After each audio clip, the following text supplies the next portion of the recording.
I remember standing in our bedroom, the same bedroom where we'd made love 1,000 times, where we'd whispered prayers over our newborn daughters, where I'd promised her forever. And I remember my hands shaking so bad, I had to grip the doorframe just to stay upright. It was a Tuesday afternoon in March, 23 years after I'd found out the truth, and I finally opened my mouth and said the words I'd been swallowing like broken glass for more than 2 decades. Nadine, I want a divorce. The look on her face, Lord, the look on her face told me she'd been waiting for this moment just as long as I had. She didn't cry. She didn't argue. She just nodded slow, like she'd always known this day would come, and whispered, I know, Terrence. I know. That's when I realized the cruelest part wasn't the affair itself.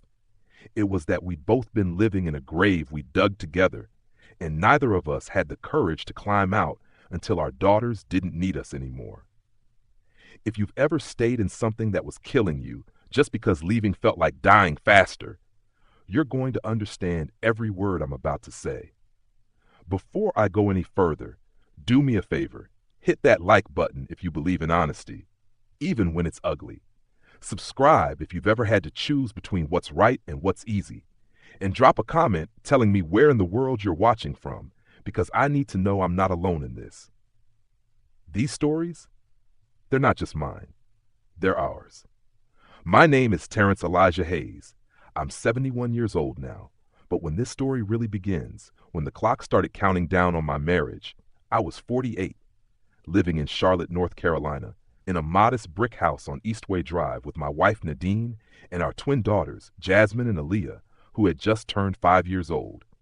I worked construction, had calluses thick as leather, a back that ached every morning, and a heart that believed love could survive anything. I was wrong about that last part. Dead wrong. But I didn't know it yet, not until the day I came home early from a job site because of a thunderstorm, walked through my own front door, and saw something that would replay in my mind every single day for the next 23 years. A sight so devastating, so impossible, that even now, telling you this, my chest tightens like it just happened yesterday. Let me take you back to the beginning, before the cracks, before the lies, before I became a ghost in my own life. It was 1987, and I met Nadine Renee Porter at a church fish fry in West Charlotte, right there at Greater Faith Baptist on Beatties Ford Road. She was 23, wearing a yellow sundress that moved like music when she walked, and she had this laugh. God, her laugh was like Sunday morning bells, clear and bright and full of something I'd never heard before. Hope. I was 25, fresh off a deployment with the Army, trying to figure out what normal life looked like after years of following orders and sleeping in places that smelled like fear and diesel fuel. She was serving coleslaw and hush puppies with her mother, and when I walked up to that table, our eyes met, and I swear on everything I love, the whole world went quiet. Not silent, just soft, like someone had turned down the volume on everything except her. I said something stupid, something about whether the fish was as sweet as the woman serving it, and she rolled her eyes but smiled anyway, and right then, standing in the May sunshine with gospel music floating out from the church speakers, I decided I was going to marry that woman. And I did. 8 months later in that same church, with her in white lace and me in a rented tux that was too tight in the shoulders, we promised each other forever, forever. That word meant something back then. The first few years were everything I dreamed about when I was overseas, sleeping in desert tents and wondering if I'd ever have something real to come home to. We rented a small apartment off the plaza, nothing fancy. 1 bedroom, a kitchen so narrow we had to take turns cooking, a bathroom where the shower pressure was more like a suggestion than a spray. But it was ours. I got steady work with Morrison Construction, framing houses and pouring foundations, coming home every evening with sawdust in my hair and concrete under my nails. Nadine worked as a secretary at a dental office on Central Avenue, and between the two of us, we made enough to save a little, dream a little, plan for the babies we both wanted. We'd lie in bed on Sunday mornings, her head on my chest, and we'd talk about names, boy names, girl names, family names, and what kind of parents we'd be. She wanted to be the kind of mother who packed lunches with little notes inside. I wanted to be the kind of father who showed up, who coached Little League, who never made his kids wonder if he loved them. We were building something, brick by brick, paycheck by paycheck, kiss by kiss. And in 1992, after 3 years of trying, after 2 miscarriages that left Nadine weeping in my arms and me feeling helpless as a child, we found out she was pregnant. Not just pregnant, pregnant with twins, 2 daughters, Jasmine Eloise and Aaliyah Marie. I remember the ultrasound room, the way Nadine gripped my hand so tight I lost feeling in my fingers, the way the technician said there's 2 heartbeats, and how we both just stared at that fuzzy black and white screen and cried like we'd been given the whole world wrapped in mercy. When the girls were born in January 1993, I held them both in the hospital room, one in each arm, these tiny perfect miracles. And I made them a promise. I said it out loud, even though they were too small to understand, even though Nadine was half asleep from exhaustion, and the nurses were bustling around checking monitors and writing things on clipboards. I said, I will never let you down. I will work myself into the ground before I let you go without. I will be the man you can count on, no matter what. And I meant it with every cell in my body. I meant it so much that when things fell apart, when the foundation cracked and the walls started caving in, I kept that promise anyway, even when it was killing me. We brought them home to a new house, a real house we'd scraped together a down payment for, that brick rancher on Eastway Drive with 3 bedrooms and a little backyard where I could see myself pushing them on swings someday. Nadine decorated the nursery in soft yellow and white, hung little wooden letters that spelled their names above their cribs, and I installed night lights that projected stars on the ceiling because I wanted my daughters to fall asleep looking at something beautiful. Those first 5 years were the closest I ever got to heaven on earth, watching them learn to walk, hearing their first words, coming home from work to find them running at me screaming, "Daddy! Daddy!" with their arms wide open. Man, I lived for that. I lived for the family dinners where they'd smear spaghetti sauce all over their faces, for the Saturday mornings when all 4 of us would pile into bed and watch cartoons, for the way Nadine would look at me across the room while the girls played, and I could see in her eyes that she was happy that we'd done something right. I thought we were unbreakable. But cracks don't announce themselves with sirens. They start small, invisible, in places you're not looking. Looking back now, I can see the signs I missed, the way Nadine started working late more often, the way she'd take phone calls in the other room and speak in hushed tones, the way she seemed distracted when I talked about my day or tried to plan our weekends. I chalked it up to exhaustion. 2 5-year-olds will run you ragged, and between her job, the house, and the constant motion of motherhood, I figured she was just tired. I was tired too, pulling overtime to keep up with the mortgage and the daycare costs and the never-ending list of things that broke or needed replacing. I didn't question it when she said she was going to her sister's house for a girls' night. I didn't think twice when she joined a book club that met on Wednesday evenings. I trusted her completely, the way you trust the ground beneath your feet, never imagining it might suddenly give way. And maybe that's the thing about betrayal. It only works because love makes you blind. It only cuts deep because you never saw the blade coming. On a Thursday afternoon in June 1998, the job site I was working at in Huntersville got hit with a thunderstorm. So violent the foreman sent everyone home early. I drove back to Charlotte in rain so heavy I could barely see the road, thinking about how I'd surprise Nadine, maybe pick up some takeout from Price's Chicken Coop, give her a break from cooking. I pulled into our driveway around 2 in the afternoon, noticed Gerald's truck parked on the street, my younger brother Gerald, who'd been staying with us off and on while he got back on his feet after a bad breakup, and figured he'd beaten me home from his shift at the warehouse. I walked through the front door, shook the rain off my jacket, called out, "Anybody home?" and heard nothing but silence, the kind of silence that feels like held breath. I walked down the hallway toward our bedroom, thinking maybe Nadine was napping, maybe the girls were at her mother's house like they sometimes were on weekday afternoons. I pushed open the bedroom door, and what I saw in those next 3 seconds destroyed every version of myself I'd ever been. Nadine, my wife, my partner, the mother of my children, the woman I'd promised my whole life to, in our bed, with Gerald, my brother, my baby brother who I'd protected growing up, who I'd lent money to, who I'd opened my home to when he had nowhere else to go. They didn't hear me at first. They were too lost in whatever they were doing, too wrapped up in each other to notice the door opening, to hear my heart shattering like glass on concrete. I must have made a sound, some kind of strangled gasp, or maybe just the absence of breath, because they both froze and turned toward me, and the look on their faces, shock, horror, guilt, fear, is burned into my memory like a brand. Nadine scrambled to cover herself, her mouth forming my name but no sound coming out. Gerald just sat there, frozen, his eyes wide like a deer in headlights, like he couldn't believe this was real either. And me? I stood in that doorway, rain dripping off my work boots onto the hardwood floor Nadine and I had picked out together, and I felt something inside me break so completely, so fundamentally, that I knew right then I would never be whole again. The man who walked into that house was not the man who would walk out.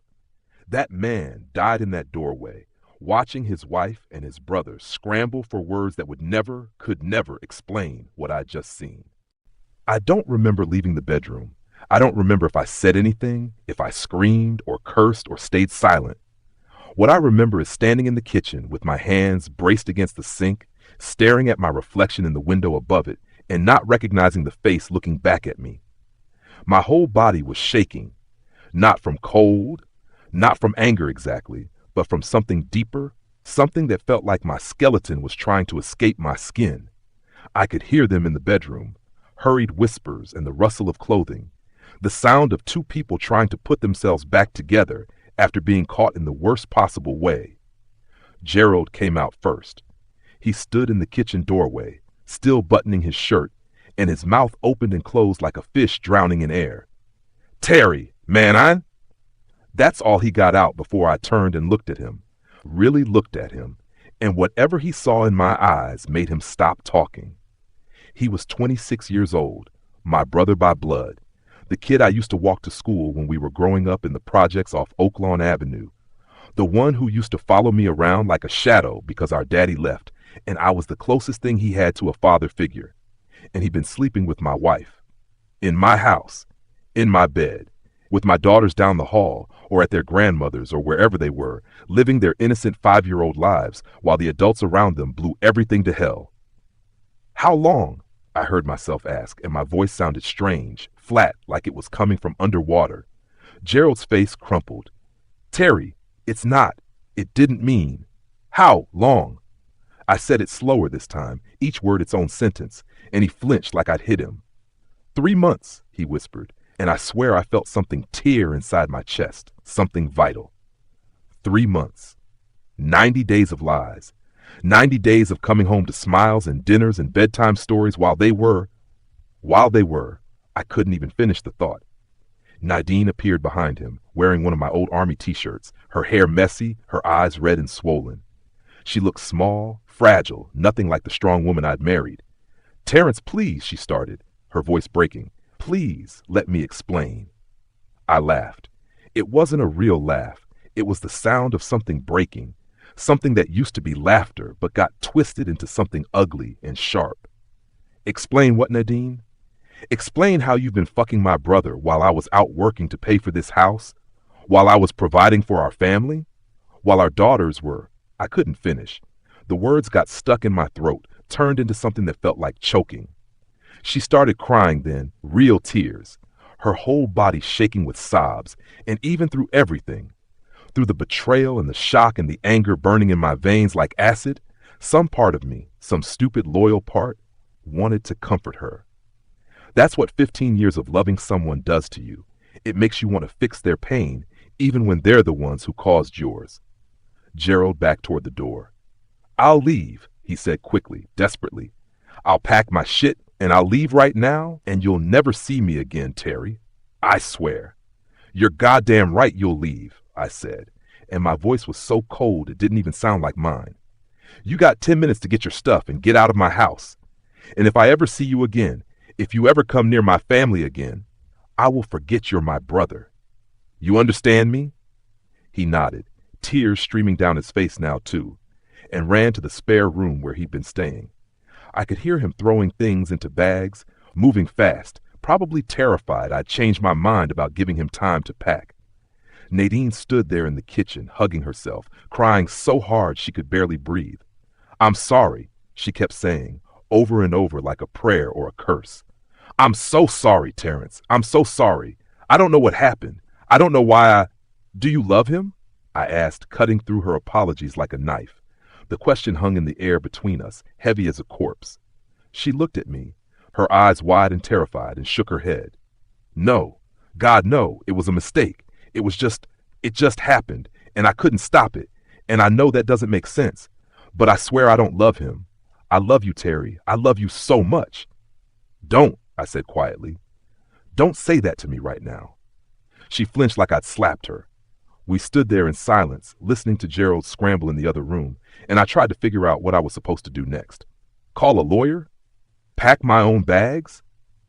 Go pick up my daughters from wherever they were and try to explain why Uncle Gerald wouldn't be around anymore? The thought of Jasmine and Aaliyah, their bright faces, their trust, their belief that the world was safe and good, hit me like a freight train. They didn't deserve this.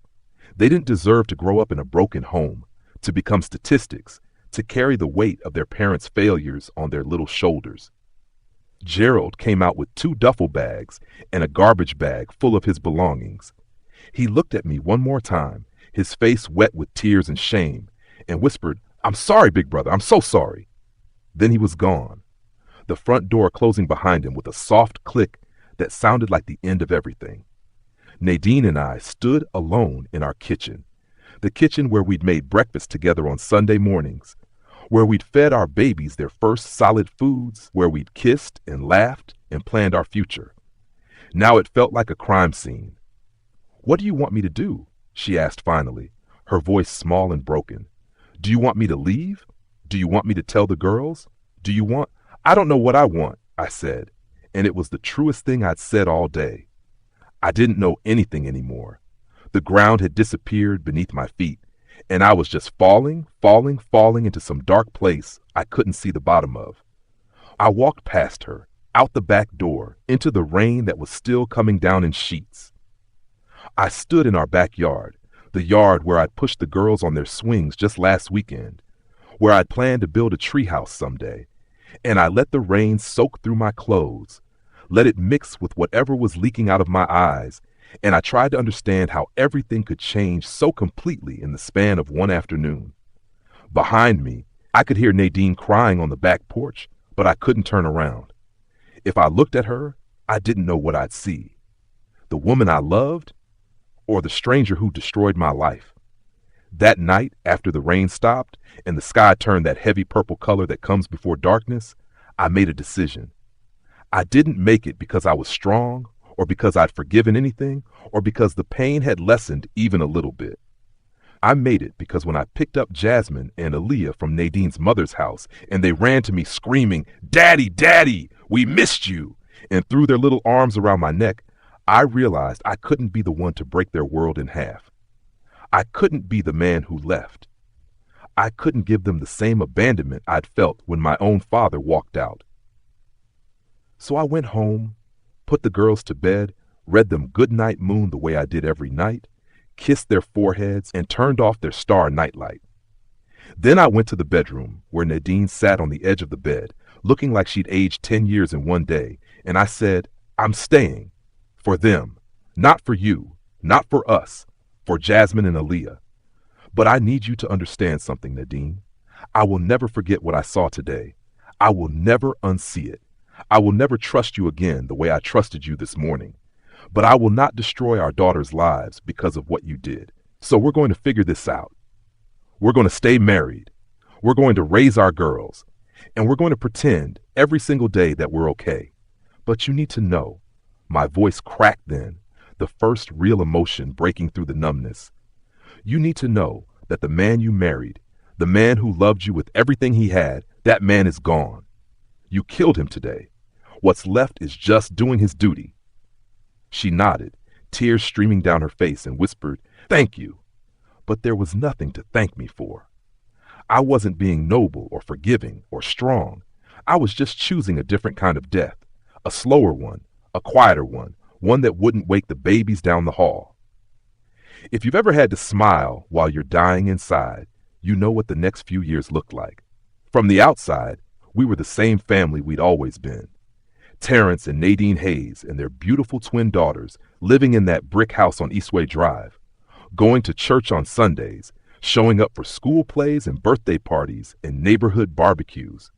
Nadine went back to work at the dental office. I kept swinging my hammer at Morrison Construction. The girls started kindergarten at Eastway Elementary, came home with finger paintings and spelling tests and gaps where their baby teeth used to be. We took them to Carowinds for their 6th birthday, stood in line for the carousel, ate cotton candy that turned their mouths blue, and when the photographer asked if we wanted a family portrait, we said yes. We smiled, we posed, we looked happy, and maybe to everyone else, we were. But inside that house, after the girls went to sleep, Nadine and I lived like strangers renting the same space. We were polite. We were functional. We divided household tasks like business partners closing a deal. But we didn't touch anymore. Not really. We slept on opposite sides of the bed with a canyon of cold sheets between us. And sometimes I'd wake up in the middle of the night and lie there in the dark, listening to her breathe, and wonder how someone could be so close and so unreachable at the same time. I tried to forgive her. God knows I tried. I prayed about it every Sunday at Greater Faith, sitting in the same pew where we'd sat as newlyweds, listening to Pastor Williams preach about mercy and grace and letting go of anger. I said the words in my head, I forgive you, I forgive you, I forgive you, like a mantra, like if I said it enough times it would become true. But forgiveness isn't something you can force. And every time I looked at Nadine, every time she laughed at something on TV, every time she tied the girls' shoes or made dinner or existed in my peripheral vision, I'd see her with Gerald. I'd see them in our bed. I'd see his hands on her body, see her face twisted in pleasure with someone who wasn't me, someone who was supposed to be my blood, my brother. The images played on a loop in my mind like a horror movie I couldn't turn off, and with every replay, the wound got deeper instead of healing. I started working more, took every overtime shift Morrison offered, volunteered for jobs in other towns that kept me away from home for days at a time. It was easier to pour concrete and frame walls than to sit across the dinner table from a woman I used to know and feel absolutely nothing except the memory of pain. Nadine noticed. I could see it in her eyes, the way she'd watch me when she thought I wasn't looking, the way she'd open her mouth like she wanted to say something and then close it again when she realized there was nothing left to say. We'd used up all our words that first night. Everything after was just silence wearing different clothes. The girls kept us going. They were the light in a house that had gone dark, the only reason I came home at night instead of just driving until I ran out of road. Jasmine was bold, fearless, the one who climbed trees and skinned her knees and asked a million questions about how everything worked. Aaliyah was quieter, more thoughtful, the one who noticed when people were sad and tried to fix it with hugs or drawings or the serious way she'd pat your hand. They were 7, then 8, then 9, growing faster than I could track, and with every year that passed, I felt the weight of the lie we were living get heavier. They thought we were happy. They thought their parents loved each other. They thought the world was safe. And Nadine and I played our parts perfectly. We held hands at church. We kissed each other goodbye in the mornings. We said I love you in front of them because that's what parents were supposed to do. But those words in private, never. We didn't fight, didn't yell, didn't throw things or slam doors. That might have been easier, honestly. At least anger is something. What we had was worse. We had nothing. Just 2 people going through the motions, keeping the machine running for the sake of the parts that still worked. I stopped sleeping in the bed when the girls turned 10. Told them I had back problems from work, that the couch was better for my spine. They believed me because children believe their parents, especially when the lie is designed to protect them. Nadine didn't argue. What was there to argue about? We both knew what we were doing, both understood the trade we'd made, their happiness for ours. I thought about divorce constantly during those years, turned it over in my mind like a stone I couldn't quite throw. I'd imagine myself packing a bag, getting an apartment somewhere, splitting time with the girls on weekends and holidays. I'd imagine the relief of not having to pretend anymore, of being able to breathe without the weight of betrayal pressing on my chest. But every time I got close to actually doing it, I'd remember my own childhood, my father leaving when I was 11, the way my mother cried in her bedroom when she thought we couldn't hear, the way I had to become a man too early because there was no man in the house to show me how. I remembered the shame I felt when other kids talked about their dads at school, the Father's Day cards I didn't make, the baseball games where the bleachers had everybody's father except mine. And I couldn't do it. I couldn't give Jasmine and Aaliyah that pain. So I stayed.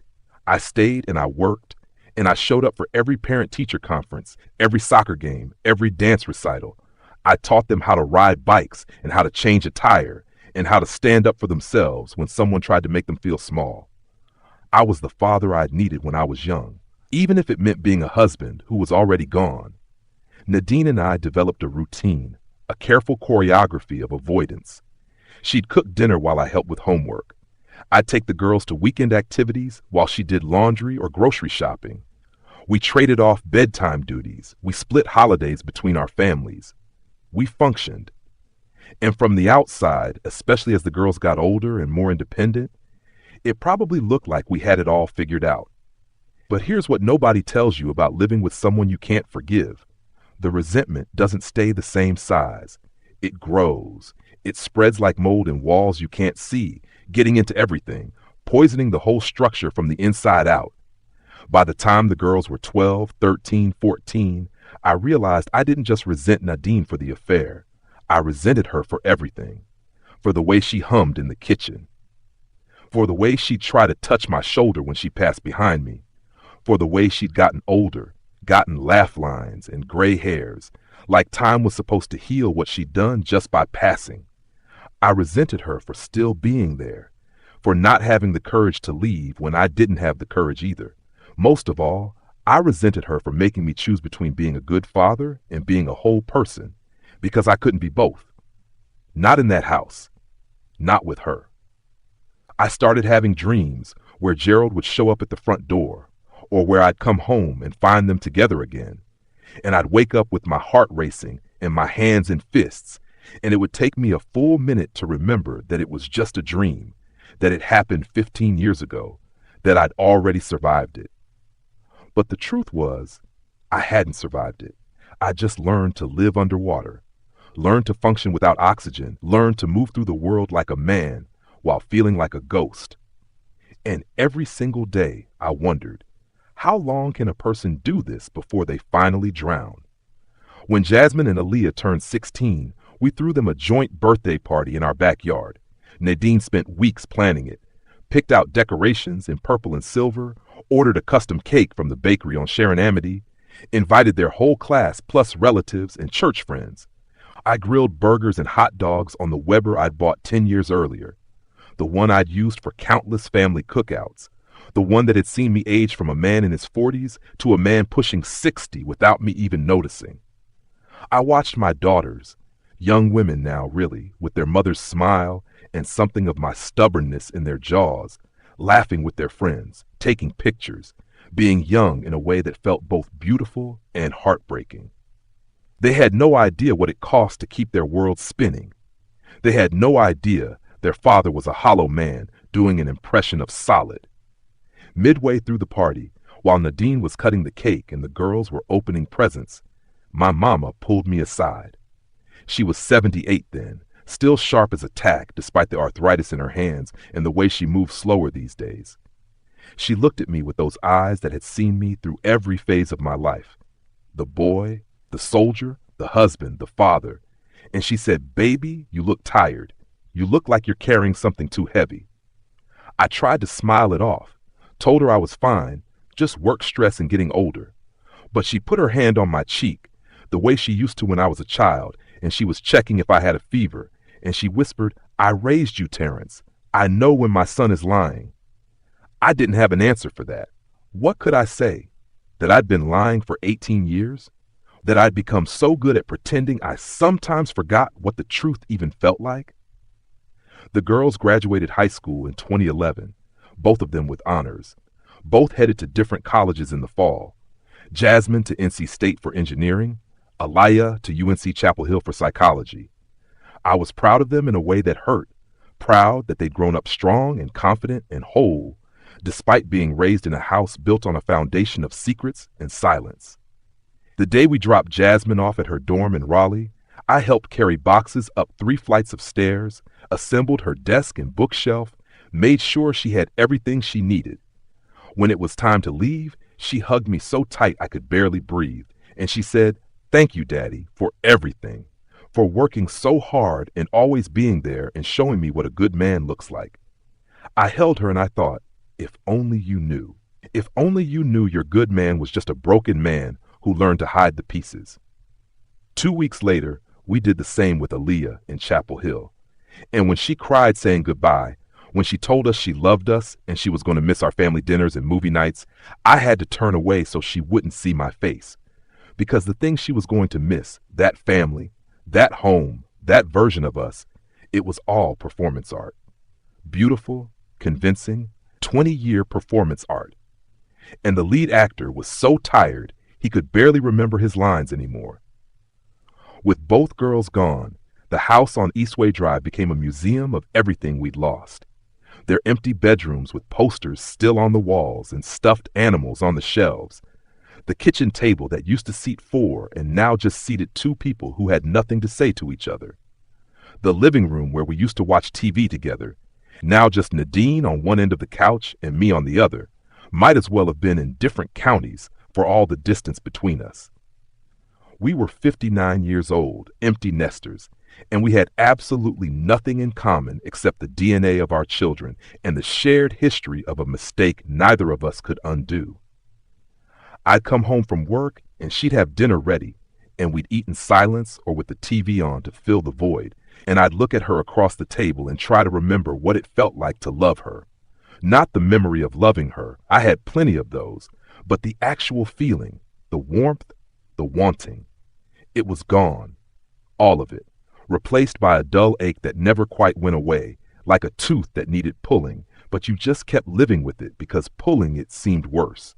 Some nights she'd try to talk to me, ask about my day, or mention something about the girls or bring up plans for the holidays, and I'd answer in as few words as possible, not because I was trying to be cruel, but because I genuinely had nothing to give her. I was empty, completely empty. I'd given everything to the facade, to being present for Jasmine and Aaliyah, and now that they were gone, there was nothing left. I started taking long drives after work, just driving through Charlotte with no destination, watching the city change, new buildings going up, old neighborhoods being gentrified, the skyline growing taller while I felt myself shrinking. I'd drive past the church where we got married, the hospital where the girls were born, the elementary school where they'd learned to read. I'd drive past Morrison construction sites where I'd spent decades of my life building other people's homes while my own crumbled from the inside. And I'd think about all the choices that led me here, the choice to stay, the choice to forgive without really forgiving, the choice to sacrifice my healing for their stability. Were they the right choices? I still don't know. The girls turned out good, turned out whole, turned out better than I had any right to hope for, given what Nadine and I were working with. But what about me? What about the man I could have been if I'd left? What about a life I could have had if I'd chosen myself instead of them? These weren't questions I could answer. They were just ghosts that rode shotgun during those long drives, whispering what-ifs into the dark. Nadine knew something was shifting. I could see it in the way she'd watch me when I came home late, in the way she'd tense up when I walked into a room, in the way she'd started saying, "I love you" again after years of not saying it, like she could sense I was slipping away and was trying to grab hold of something that was already gone. But it was too late for "I love yous." It was too late for apologies or explanations or attempts to rebuild what had been destroyed in June 1998 when I walked through that bedroom door. One night in February 2013, I sat in my truck in the driveway for almost an hour before going inside.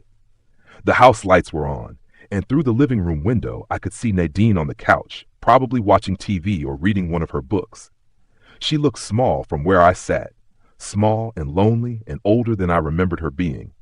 And I felt something I hadn't felt in 20 years. Pity. Not love.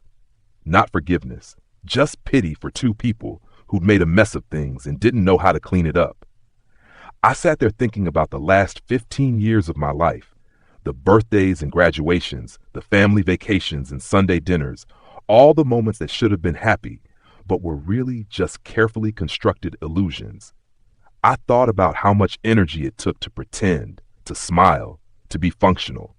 And I thought about how much longer I could keep it up. The girls were grown. They had their own lives now, their own apartments and friends and futures that didn't revolve around whether their parents stayed together. They didn't need me to be a martyr anymore. They didn't need me to sacrifice myself on the altar of their childhood stability. That chapter was over. They'd survived. They'd thrived, even. So what was I still doing here? What was I holding on to?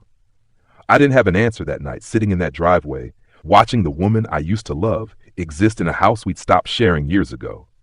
But somewhere deep in my chest, in the place where I used to feel things like hope and joy and love, something was waking up. Something that sounded like my own voice, asking a question I'd been too afraid to ask for 2 decades. What about me? When do I get to breathe again? Jasmine and Aaliyah came home for Thanksgiving 2015, and the moment I saw them walk through the door, 22 years old now, college graduates with jobs and boyfriends and plans for their own lives, something clicked into place in my mind like a lock finally finding its key. They were okay. More than okay. Jasmine was working as a junior engineer at Siemens, living in an apartment in Morrisville with 2 roommates, dating a good man named Kevin who treated her right. Aaliyah had just started her master's program in counseling at UNC, talking about opening her own practice someday, full of dreams and passion and purpose. They were whole. They were happy. They were strong. And standing in the kitchen, watching them help Nadine prepare Thanksgiving dinner, laughing at inside jokes, arguing about who made better cornbread dressing, existing as fully formed women who'd somehow grown up despite everything, I realized with absolute clarity that my job was done. I'd kept my promise to those 2 tiny babies I'd held in the hospital room 22 years ago. I'd been there. I'd provided. I'd shown up. I'd loved them with everything I had left after the betrayal took most of it. But I'd never promised to stay forever. I'd never promised to die in this prison I'd built for myself.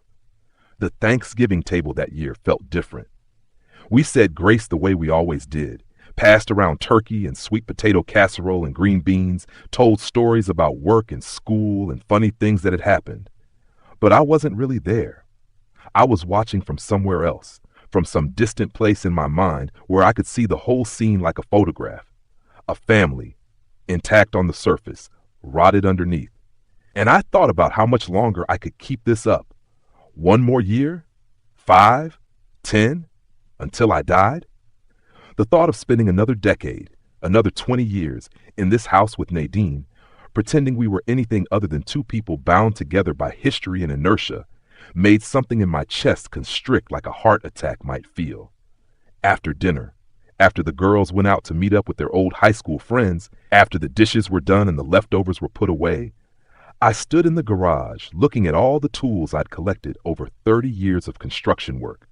Hammers and saws and levels and drills, all the instruments I'd used to build things, houses and decks and additions, all the things that stayed standing long after I'd moved on.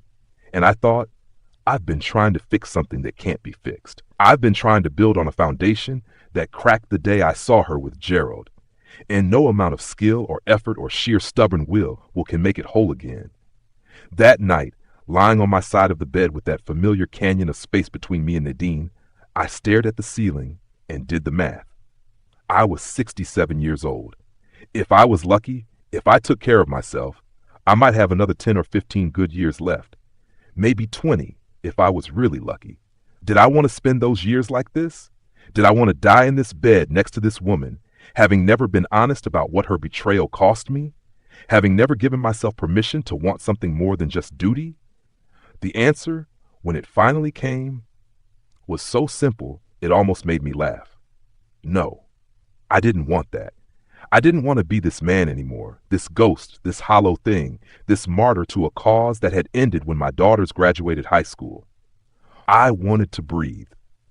I wanted to feel something other than the dull ache of old wounds. I wanted to see if there was anything left of Terrence Hayes underneath all the layers of pretending, and I couldn't do that here. I couldn't do that with her. The next morning, Black Friday, while Nadine was out shopping with the girls, I sat down at the kitchen table with a pen and paper and tried to write down what I wanted to say. I wrote and crossed out and wrote again, trying to find the words that would explain 23 years of silence, 23 years of staying when I should have left, 23 years of choosing them over me. But there were no words big enough, no explanation that could capture the complexity of it all. So I just wrote the truth. I can't do this anymore. I looked at those 6 words on the page, and they felt like the most honest thing I'd said since that day in June 1998, when I told Nadine I was staying for the girls. The girls were grown now. The girls were gone. What was left was just 2 damaged people who'd agreed to be damaged together for the sake of something bigger than themselves, and that something didn't exist anymore. We'd succeeded. We'd raised them right. We'd given them stability and love, and a childhood they could look back on without flinching.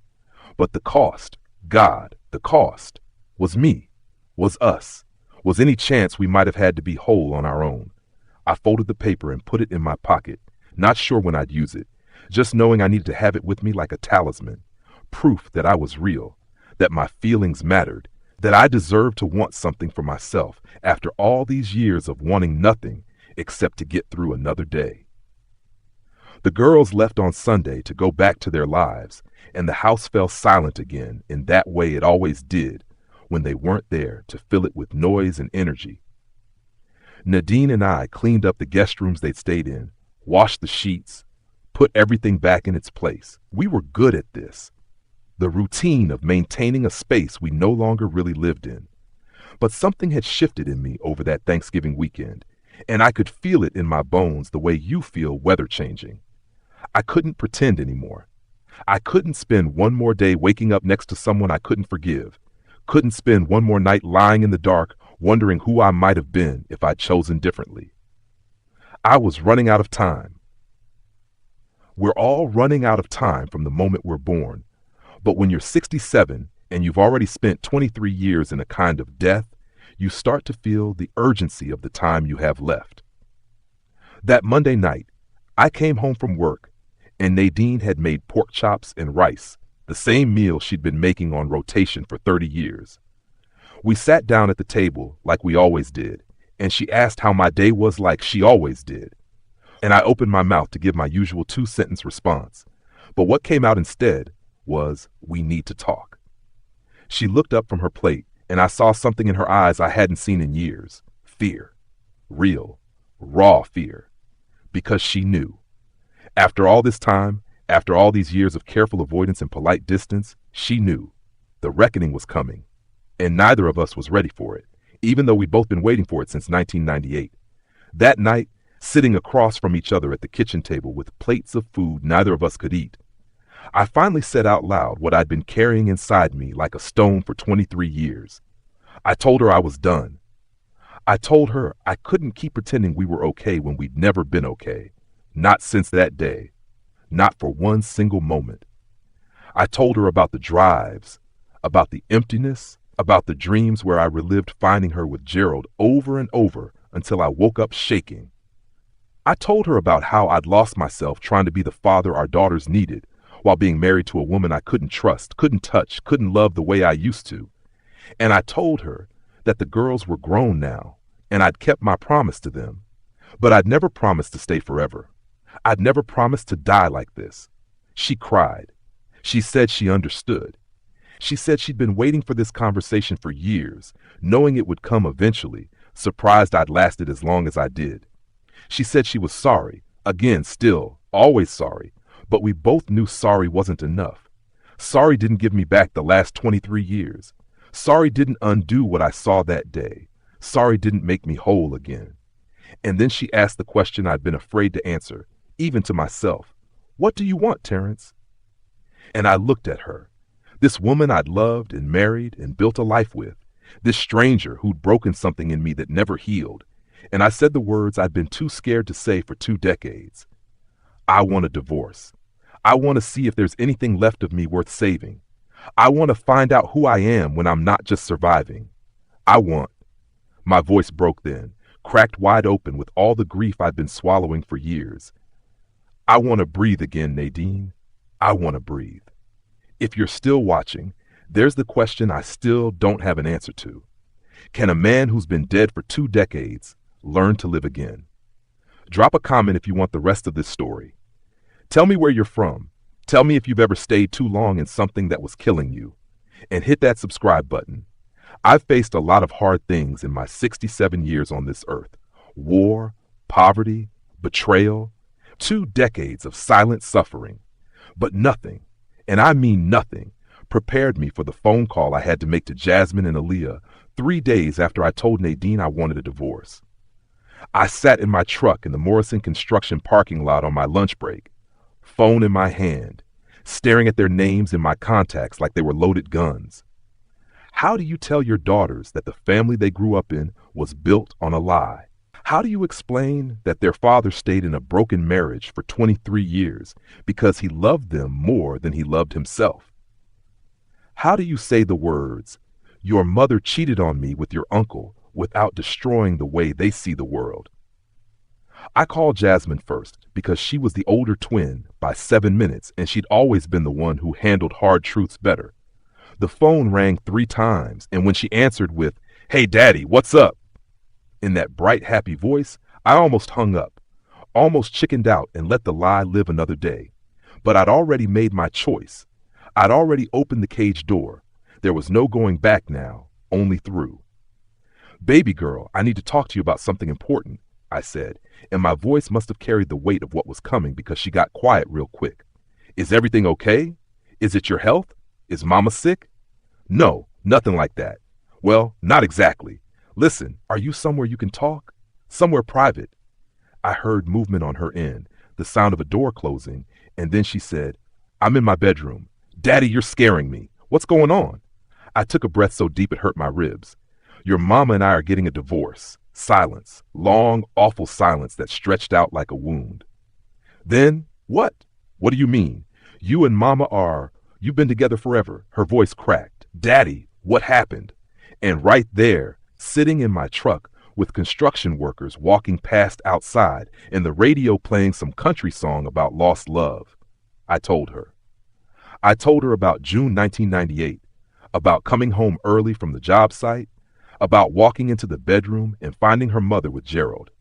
I told her about the choice I made to stay, about the 23 years of pretending, about how I'd waited until she and her sister were grown, because I didn't want to break their world when they were too young to understand.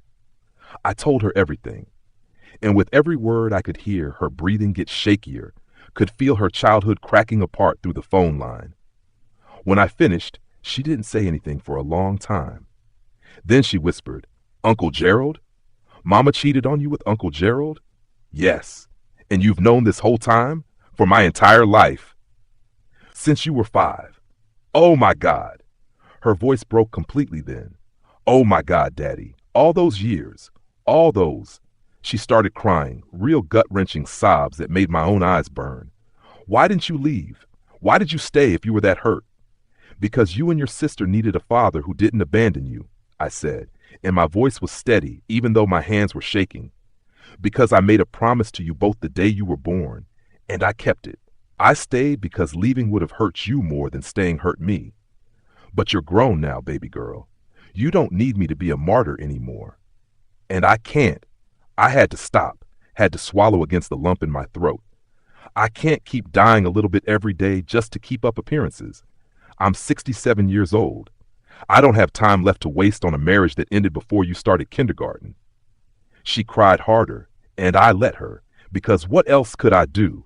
I just told her that everything she thought she knew about her family was a fiction, a carefully maintained illusion designed to protect her from the ugliness underneath. After a while, she said, "Does Aaliyah know?" "Not yet. I wanted to tell you first. I need you to help me figure out how to tell her. She's going to be devastated, Daddy. She's going to." Jasmine's voice got sharp then, angry. "How could Mama do that to you? How could she do that to us and Uncle Gerald? We used to visit him.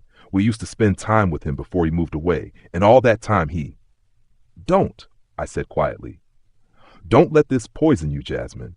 What happened between your mama and me, between me and Gerald, that's our mess. You and your sister turned out good despite it. Don't let this change who you are." "How can it not change everything?" she asked. And I didn't have an answer for that, because she was right. The truth changes everything. I called Aaliyah that same night, and it went about how I expected.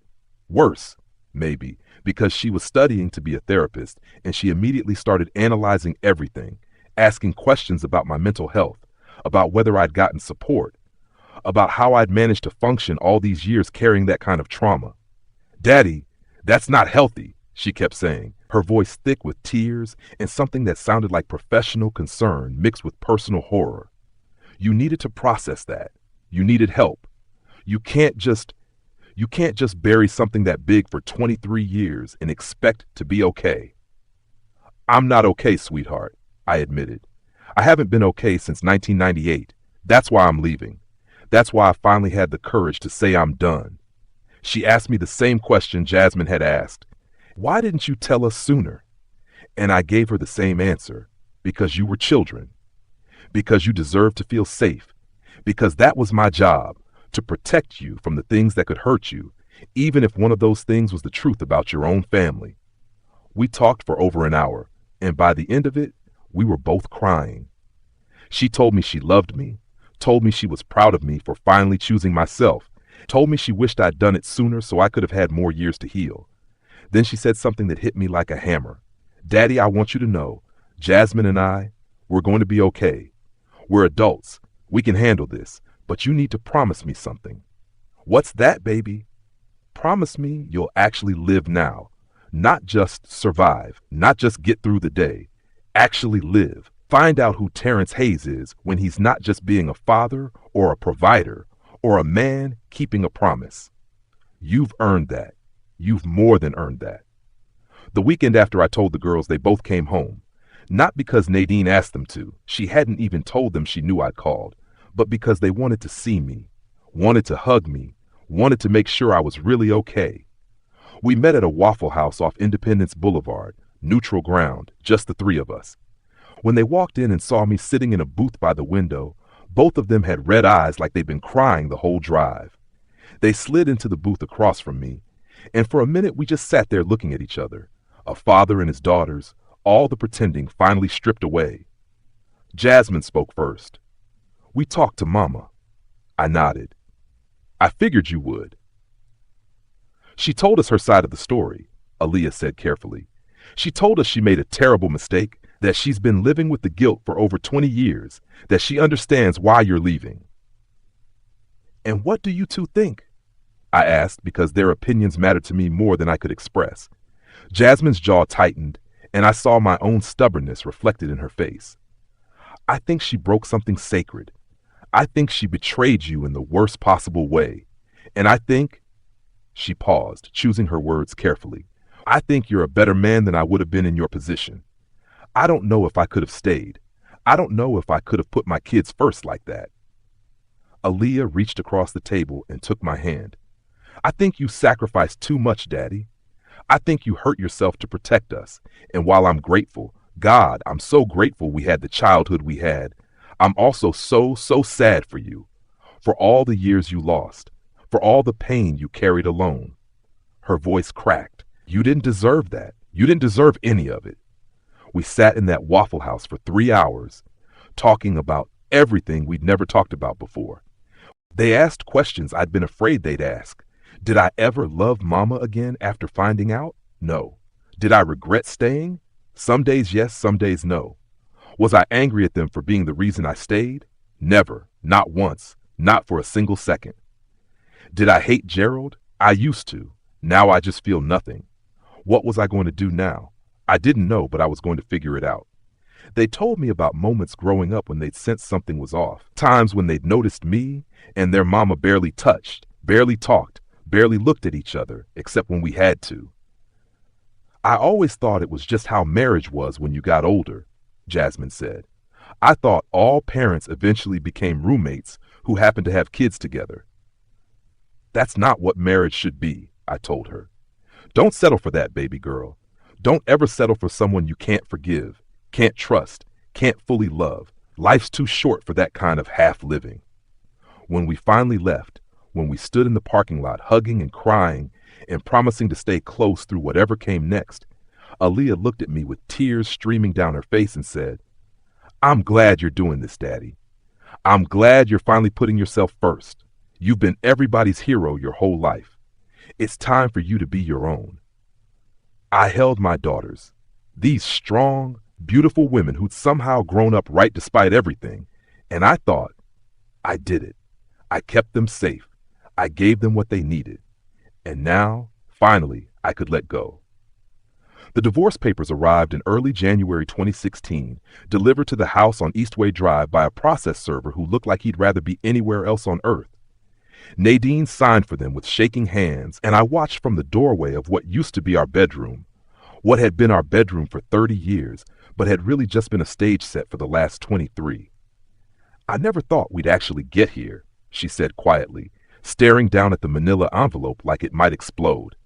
I always thought maybe, somehow, we'd find a way to... There is no way, I said, not unkindly but firmly. There never was. We've been over for decades, Nadine. This is just making it official. She nodded, wiped her eyes with the back of her hand, and walked to the kitchen table to read through the documents. I'd hired a lawyer, a woman named Patricia Chin, who had an office on East Boulevard and a reputation for being fair but thorough, when I sat across from her desk explaining my situation. 23 years in a marriage that ended the day it was betrayed, staying for the kids, finally leaving now that they were grown. She looked at me with something like wonder and said, Mr. Hayes, in 30 years of practicing family law, I've never heard anything quite like this. You're either the most devoted father I've ever met or the most self-destructive, maybe both. I told her I was just a man who'd made a choice and lived with it long enough. Now I was making a different choice. The divorce itself was surprisingly simple from a legal standpoint. No custody to fight over since the girls were adults. No major assets to divide. The house was paid off. We each had our own retirement accounts, and neither of us wanted to drain the other one dry. Nadine didn't contest anything. She signed every paper, agreed to every term, showed up to every mediation session with her own lawyer, a man named Robert Thornton, who kept shooting me sympathetic looks like he couldn't quite believe what his client had done to make me stay this long before leaving. We divided everything down the middle. Furniture, savings, photographs, the accumulated stuff of 3 decades together. She got the house. I didn't want it anyway. Didn't want to live in the place where I'd seen what I'd seen, where every room held memories of pretending. I found a small apartment in the Noda neighborhood, a 1-bedroom on the 2nd floor of an old converted textile mill with exposed brick walls and big windows that let in more light than I'd seen in years. It wasn't much, but it was mine. Completely, totally mine. No history, no ghosts, just space for whatever came next. Moving day was in March, right around what would have been our 31st wedding anniversary. Jasmine and Aaliyah came to help, and between the 3 of us, we loaded my life into a U-Haul truck in about 4 hours. Clothes, books, my tools from the garage, the old Army footlocker I'd kept in the back of the closet, a few pieces of furniture Nadine didn't want. It was strange how little of it there was, how 30 years of marriage could fit in one truck with room to spare. Nadine stood on the front porch watching us load boxes, and when we were almost done, she walked over to where I was securing the last of it with bungee cords. Terrence, she said, and her voice was so soft, I almost didn't hear it over the sound of traffic on Eastway Drive. I turned to look at her, really look at her, maybe for the first time in 20 years. She was 63. Gray hair she'd stopped dyeing a few years back. lines around her eyes and mouth that came from smiling through things that weren't actually funny, wearing jeans and one of my old work shirts she'd stolen years ago. She looked tired. She looked old. She looked like exactly what she was, a woman who'd made one terrible choice and spent 2 decades watching it slowly destroy her husband. "I'm sorry," she said, and I could tell she meant it, could hear the weight of 23 years of guilt in those 2 words. "I know I've said it 1,000 times, and I know it doesn't change anything, but I need you to hear it one more time. I'm sorry for what I did. I'm sorry for what it cost you. I'm sorry you felt like you had to stay. And her voice broke. I'm sorry we couldn't find our way back to each other." I thought about all the things I could say to that. I thought about telling her the truth, that we were never going to find our way back because she'd killed the man I used to be that day in June 1998. That you can't resurrect something that's been dead for over 2 decades. That sorry was just a word people said when they needed to feel like they'd tried. But standing there in the driveway of the house where we'd raised our daughters, where we'd had Christmas mornings and birthday parties and a million ordinary moments that should have added up to a life, I decided to give her something I'd withheld for 23 years. Grace.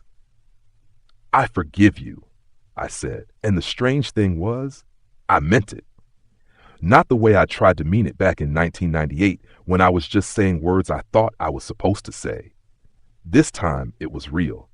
This time it came from a place of genuine release, like I was finally setting down a weight I'd been carrying so long I'd forgotten what it felt like to stand up straight. "I forgive you, Nadine, not because what you did was forgivable, not because the pain went away or because time healed it. I forgive you because I'm done carrying it. I'm done letting it define me. I'm done being the man you turned me into when you broke my trust. You made a mistake, a terrible one, and I paid for it with 23 years of my life. But I'm not paying anymore. I'm letting you go, and I'm letting it go, and I'm walking away free." She started crying then, ugly tears that shook her whole body, and she reached for me like she wanted to hug me one last time. I let her. I stood there in the driveway and let my almost ex-wife cry into my chest the way she used to cry when we were young, and the world was smaller, and we thought love could survive anything. But this wasn't love anymore. This was just goodbye. When she finally pulled away, she looked up at me and whispered, "What are you going to do now?" I looked at the truck full of my belongings, at my daughters waiting by the passenger door, at the whole wide world stretched out beyond this driveway where I'd spent so many years parking my truck and walking into a house that never felt like home. "I'm going to live," I said. "I'm going to figure out who Terrence Hayes is when he's not just surviving. And I'm going to see if there's any joy left in this old man after all these years of pretending." She smiled through her tears, a real smile. Maybe the first honest thing we'd shared in over 20 years. "I hope you find it," she said. "I really do." The apartment in Noda felt like living on a different planet. No responsibilities except to myself. No one to cook for except me. No routine I'd followed for 3 decades. No muscle memory of how to move through a space I'd occupied since my 40s. I'd wake up in the morning and just lie there, staring at the unfamiliar ceiling with sunlight streaming through windows that faced east. And I'd think, this is what freedom feels like. Strange, disorienting, a little bit scary. But also, and this surprised me more than anything, good. I started doing things I hadn't done in years, things I'd forgotten I even liked. I'd go to the coffee shop downstairs and read the paper without anyone asking me what my plans were for the day. I'd walk around the neighborhood at night, past the art galleries and music venues and restaurants, watching young people live their lives with the kind of energy I'd lost somewhere along the way. I bought a bike, a real one, not the cheap thing I'd ridden as a kid, but a nice road bike from a shop on North Davidson. And I'd ride for miles along the greenway, feeling my lungs burn and my legs ache in a way that reminded me I was still alive, still capable of feeling something other than emotional pain. The girls checked on me constantly those first few months. Jasmine would call every Sunday, and Aaliyah would show up at my apartment with groceries and home-cooked meals like she thought I'd forget to feed myself. They worried about me, worried I'd fall into depression or regret, or that I'd realize leaving was a mistake. But the truth was, I felt lighter than I had in decades, like I'd been walking around with a boulder on my shoulders and someone had finally lifted it off. I wasn't happy exactly, not yet, maybe not ever in the way I'd been happy before 1998, but I was something better than happy. I was honest. I was real. I was myself again. Or at least I was trying to figure out who that self was after 23 years of being someone else. It was a Tuesday evening in late April, about 2 months after I'd moved into the Noda apartment, when I heard a knock on my door that I wasn't expecting. I'd just gotten home from work. I was still at Morrison Construction, still swinging a hammer at 67 because I didn't know what else to do with my days, and the physical labor kept me grounded. And I was dirty and tired and thinking about a shower and whatever leftovers were in the fridge. When I opened the door, I nearly fell backward. Gerald, my brother Gerald, standing in my hallway looking 23 years older than the last time I'd seen him, the day I kicked him out of my house with 10 minutes to pack his belongings. He was 50, balding, heavier than he used to be, wearing jeans and a button-down shirt that looked like he'd bought it specifically for this occasion. His face, God, his face was older but still unmistakably the same. Still my baby brother's face, the kid I'd protected from bullies and helped with homework and walked to school every morning when we were growing up poor in West Charlotte. We stood there staring at each other for what felt like an hour, but was probably only seconds. And then he said, "Terry, I know you probably don't want to see me. I know I'm the last person you expected at your door, but I need," his voice cracked, "I need to talk to you. Please, just 5 minutes. That's all I'm asking." Every fiber of my being wanted to slam the door in his face. Wanted to tell him he'd lost the right to call me Terry, lost the right to show up at my door asking for anything, the day he betrayed me in the worst possible way. But I didn't. Maybe it was curiosity, maybe it was exhaustion. Maybe it was because I'd just forgiven Nadine, and I was wondering if I had any forgiveness left for the man who'd been just as much to blame. Whatever it was, I stepped aside and let him in. He walked into my small apartment, looked around at the bare walls and minimal furniture and the life I was trying to build from scratch at 67, and I saw something cross his face.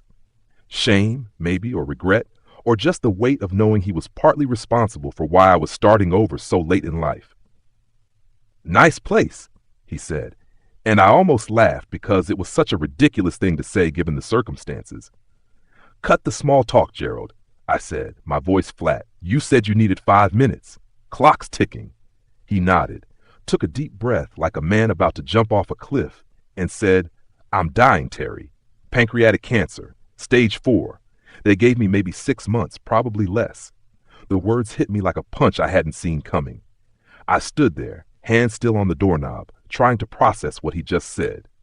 My brother, my baby brother, who I'd raised as much as our mama had, who I'd loved despite everything he'd done, was dying. "That's why you're here," I asked finally. "Because you're dying and you want, what? Forgiveness? Closure? To ease your conscience before you meet your maker?" His eyes filled with tears, and he nodded. "All of that. Yeah, I know I don't deserve it.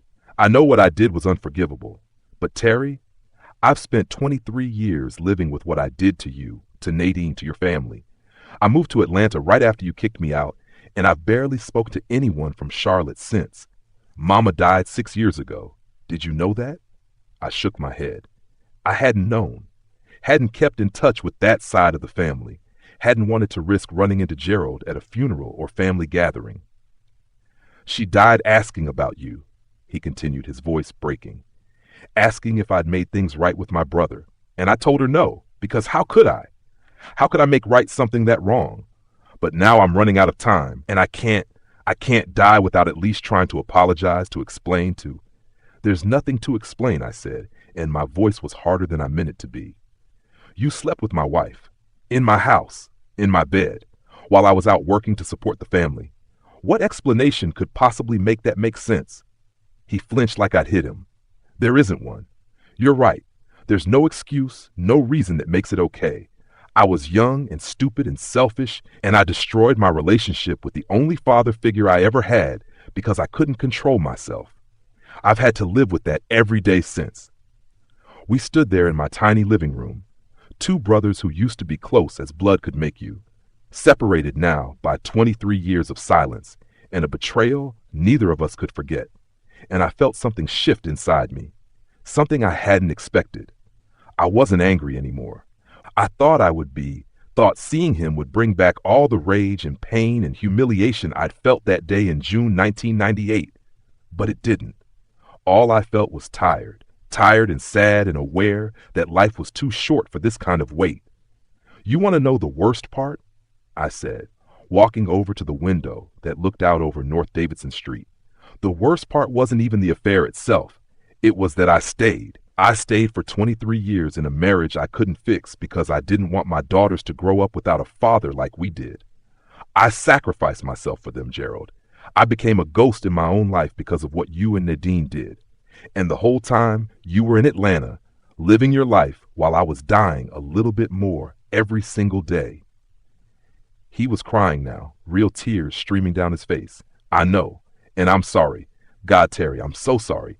If I could go back and undo it, if I could take it all back. But you can't, I said, cutting him off. None of us can. What's done is done. You made a choice.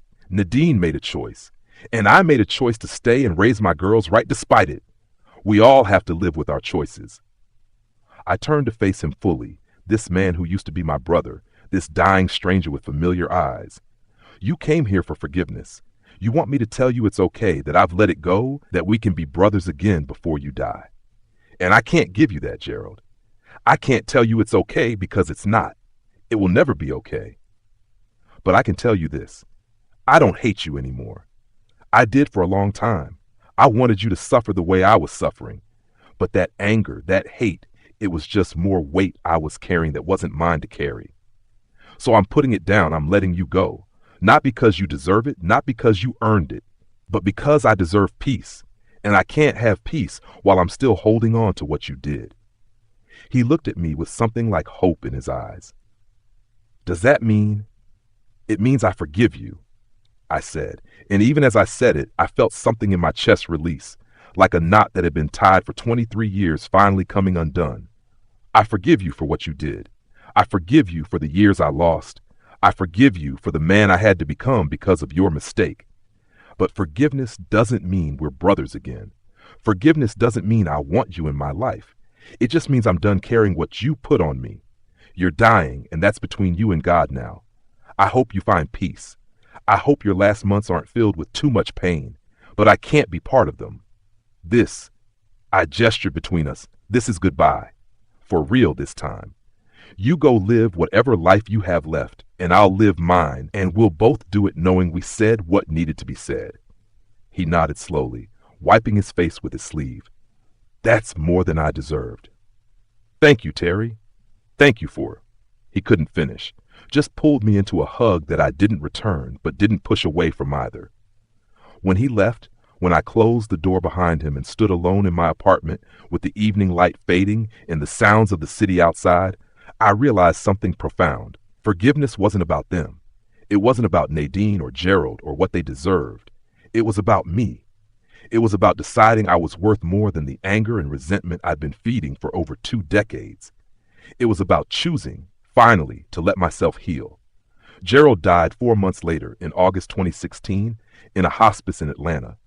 Aaliyah saw the obituary online and showed it to me, asking if I wanted to go to the funeral. I said no. I'd said my goodbye. I'd given him what I could. The rest was between him and whatever came after. The finalization of my divorce came through in September 2016, and with it a strange sense of disorientation that I hadn't anticipated. I was officially single for the first time in 31 years. No longer legally bound to the woman I'd married in 1987, no longer responsible for maintaining the fiction that we were partners in anything except raising daughters who were now grown and gone. The paper arrived in the mail, signed by a judge I'd never met, declaring that the marriage between Terrence Elijah Hayes and Nadine Renee Hayes was dissolved, ended, finished. I held it in my hands and waited to feel something. Relief, sadness, regret, triumph. Instead, I just felt empty.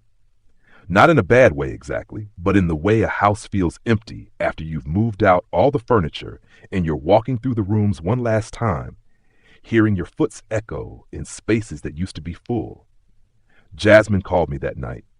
"How are you doing, Daddy?" she asked, and I could hear the concern in her voice, the worry that I was falling apart now that it was real. "I'm okay," I told her and realized I meant it. "I'm actually okay, baby girl." "Aaliyah and I want to take you out this weekend," she said. "Celebrate your freedom. Take you somewhere nice, maybe that steakhouse you used to talk about over in South Park." I smiled despite myself. "You don't have to celebrate my divorce, Jasmine." "We're not celebrating your divorce," she said firmly. "We're celebrating you finally choosing yourself. There's a difference." That Saturday, my daughters took me to Stony River Steakhouse, and we sat in a booth in the back and ordered too much food and talked about everything except the divorce. They told me about their lives. Jasmine's promotion at Siemens, Aaliyah's progress in her master's program, the men they were dating, the trips they were planning. And somewhere in the middle of the meal, watching them laugh and gesture and exist as whole, happy people, I felt something I hadn't felt in 23 years. Pride without pain. Usually when I looked at my daughters, I felt proud of who they'd become, but also ached over what it had cost me to get them there. But that night, for the first time, the pride stood alone. They were good people, strong women. And yeah, I'd sacrificed a lot to raise them right.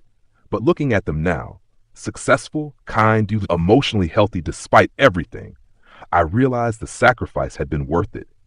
Not because it was fair, not because I should have had to make it, but because if I had to choose between my healing and their wholeness, I'd choose them every single time. Toward the end of dinner, Aaliyah got serious for a moment. "Daddy, I want to ask you something, and I want you to be honest with me." "Okay." "Do you regret staying? Not just a little bit, but really, do you wish you'd left Mama when you first found out?" I thought about it, really thought about it, before answering. Some days, yeah. Some days I think about the man I could have been if I'd left in 1998, the relationships I might have had, the life I could have built, the years I could have spent feeling dead inside. Both girls looked stricken, and I held up a hand. But most days I look at you two and I think I made the right choice, not the easy choice, not the choice that was best for me, but the right one. Because you two are the best thing I ever did in this life. And if I had to go through 23 years of hell to make sure you turned out okay, then that's what I was willing to do. After dinner, we walked around South Park Mall, even though none of us needed to buy anything. Just walked and talked and existed together as a family that looked different now, but was somehow more honest than it had ever been. And as we were leaving, as we stood in the parking lot saying goodbye, Jasmine looked at me with tears in her eyes and said, "I know you did it for us, Daddy. I know you stayed because you loved us. But I need you to promise me something." "What's that?" "Promise me you'll find something for yourself now. Not just work, not just being our father, but something that makes you happy. You've spent your whole life taking care of other people. It's time to take care of yourself." I pulled her into a hug, this fierce, brilliant young woman who had my stubbornness and her mother's brains, and I whispered, "I promise." And I meant it. For the first time in decades, I meant it. The months after the divorce became a kind of awakening I hadn't expected. I started doing things I'd never had time for when I was maintaining a broken marriage and raising kids. I joined a gym, not to get ripped or anything ridiculous, but just to feel my body work, to remind myself I was still capable of getting stronger instead of just older. I took a cooking class at the community college, learned to make things beyond the basic meals I'd been surviving on. Discovered I actually enjoyed the precision of following a recipe and creating something with my hands that wasn't construction related. I went to therapy. That was the big one. Aaliyah had been gently suggesting it for months, and finally I gave in and made an appointment with a counselor named Dr. Marcus Freeman, who had an office in Plaza Midwood and specialized in trauma and late life transitions. The first session was awkward as hell, sitting in a stranger's office, trying to explain 2 decades of suffering I'd never articulated to anyone. But by the 3rd or 4th session, I found myself talking about things I'd buried so deep I'd almost forgotten they existed. The shame I'd felt finding Nadine with Gerald. The anger at myself for staying. The fear that I'd wasted my life.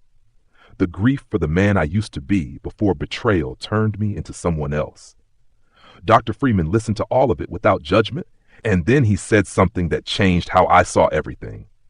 Mr. Hayes, you've spent 23 years thinking of yourself as a victim of what happened to you. And you were what Nadine and Gerald did was a betrayal. Full stop. But you're not just a victim. You're also a survivor. You survived something that would have destroyed a lot of people. You made an impossible choice, and you lived with it for over 2 decades because you believed it was the right thing to do. That's not weakness. That's strength. But now the question is, what are you going to do with the strength you've built? Are you going to keep carrying the identity of a betrayed husband, or are you going to become something new? I sat with that question for weeks, turned it over in my mind during long bike rides and late nights in my apartment and quiet moments at work when I was framing a wall or pouring a foundation, and my hands knew what to do without my brain having to direct them. What did I want to be if I wasn't the man who stayed in a broken marriage for his kids? Who was Terrence Hayes when he was just himself? No roles to play, no sacrifices to make, no one to protect except his own heart. The answer came slowly, in pieces, like a photograph developing in a darkroom. I started to realize I wanted to be the kind of man who laughed again, who felt joy without it being tinged with pain, who could look at a beautiful sunset or a good meal or my daughter's faces and just be present in the moment instead of cataloging all the moments I'd missed while I was busy surviving. I wanted to be lighter, freer, more honest. I wanted to be the man I would have been if 1998 had never happened, but tempered by the wisdom that only comes from walking through fire and coming out the other side. One Saturday in November, almost a year after I'd moved into the Noda apartment, I was sitting at the coffee shop downstairs, reading the paper, when a woman at the next table asked if I was using the extra chair. I looked up, and she was about my age, maybe a little younger, with silver hair and kind eyes and a smile that made me remember what it felt like to be seen. "No, go ahead," I said, and she took the chair but didn't leave. "I've seen you here before," she said. "You're usually here early on Saturdays, always with the paper and black coffee." I was surprised. "You noticed that?" "I notice a lot of things," she said and held out her hand. "I'm Loretta Washington." I shook her hand. "Terrence Hayes," and we started talking. Just talking, nothing heavy, nothing deep, about the neighborhood, about the best restaurants around, about how the city was changing so fast it was hard to keep up. And somewhere in that conversation, I felt something I hadn't felt in over 2 decades. The possibility of connection. Not romantic necessarily, not yet, but human, real. The kind of simple, honest interaction I'd forgotten existed, because I'd spent so long in a marriage where every word was calculated, every conversation a performance. When she got up to leave, she said, "I'm here most Saturdays if you want to chat again sometime." And I said, "I'd like that." And I meant it. If you've ever been lied to by someone you loved, you know that trust doesn't come back easy. If you've ever stayed in something that was killing you because leaving felt impossible, you know that freedom feels strange at first, like you're walking on ground that might disappear under your feet at any moment. But I'm here to tell you, and this is the part I need you to hear, the part that makes everything I've told you worth saying. Healing is possible. Not fast, not easy, not without scars, but possible. It's December 2017 now, almost 2 years since I asked Nadine for a divorce, and I'm sitting in my apartment in Noda on a Sunday morning with coffee I made myself and sunlight coming through the windows, and Loretta Washington, who became my friend, then my companion, then something like love, though I'm still learning what that word means in a life after betrayal, sitting across from me, reading a book. I'm 69 years old. I have more years behind me than ahead of me. My back aches when I wake up. My hands are rough from 30 years of construction work, and I've got a scar on my heart that will never fully disappear. But I'm alive. Not just breathing, not just existing, not just surviving the way I did for 23 years. I'm actually, genuinely alive. Let me tell you what I've learned, because if you're listening to this story, you probably need to hear it. I learned that forgiveness isn't about the people who hurt you. It's about freeing yourself from the weight of carrying what they did. I learned that staying in something broken doesn't make you noble. It just makes you broken too. I learned that you can love your children with everything in you and still choose yourself. And those two things aren't contradictions. They're both necessary for survival. I learned that the man you become in response to trauma isn't the man you have to stay. You can shed that skin. You can build something new. It's hard. It's terrifying. It takes longer than you want it to, but you can do it. I learned that peace doesn't come cheap, like I said at the beginning of this story. It costs you everything: your pride, your anger, your carefully maintained version of the past. But what you get in return is the ability to breathe again, to wake up in the morning and not feel the weight of yesterday crushing your chest, to look at your life and see possibility instead of just obligation. Jasmine and Aaliyah came over for Christmas this year, brought their boyfriends who I actually like, and we cooked dinner together in my small kitchen and laughed and told stories, and it felt like family. Not the family we used to be, with all its secrets and pretending, but the family we are now. Honest, messy, real, and better for it. Nadine sent me a card this year. First time we've really communicated since the divorce was finalized. It said, "Thank you for giving me 23 more years than I deserved. Thank you for being the father our daughters needed. Thank you for finally forgiving me, even though I still can't forgive myself. I hope you found what you were looking for." I read it standing by my mailbox, and you know what I felt?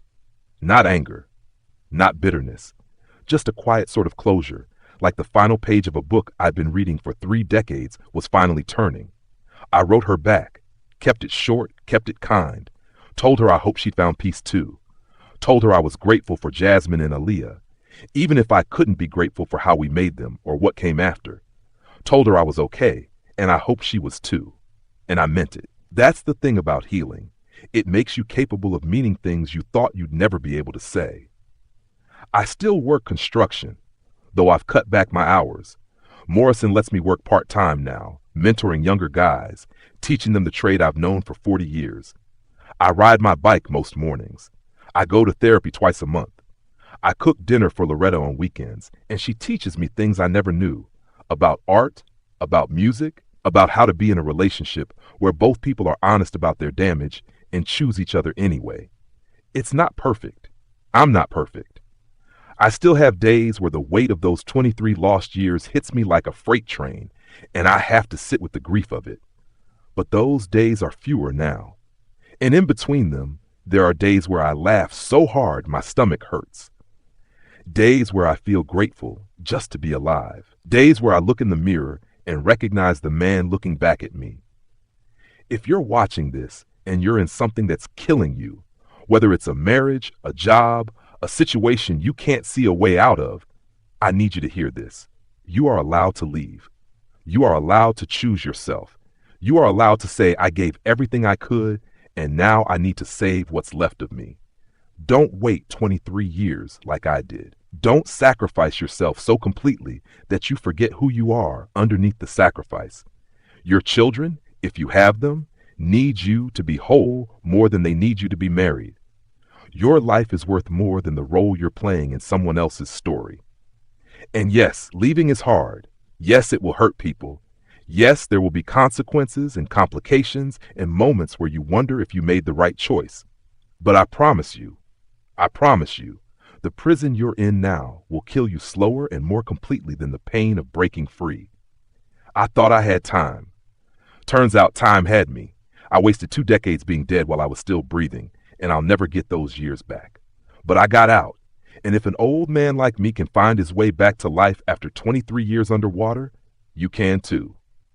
Don't wait until you're 67 to start living. Don't wait until everyone else is taken care of to take care of yourself. Don't make my mistakes. Learn from them. Choose different. Choose better. Choose yourself. That's my story. That's the confession I needed to make, the truth I needed to tell. I stayed for my daughters, and I don't regret that choice because they're the best parts of me walking around in the world. But I also left, Finally, when they didn't need me to be their martyr anymore. And in the space between staying and leaving, in those 2 years since I asked for that divorce, I've learned something I didn't think was possible. A man who's been dead can come back to life. It's not the same life he had before. He's not the same man, but he's alive.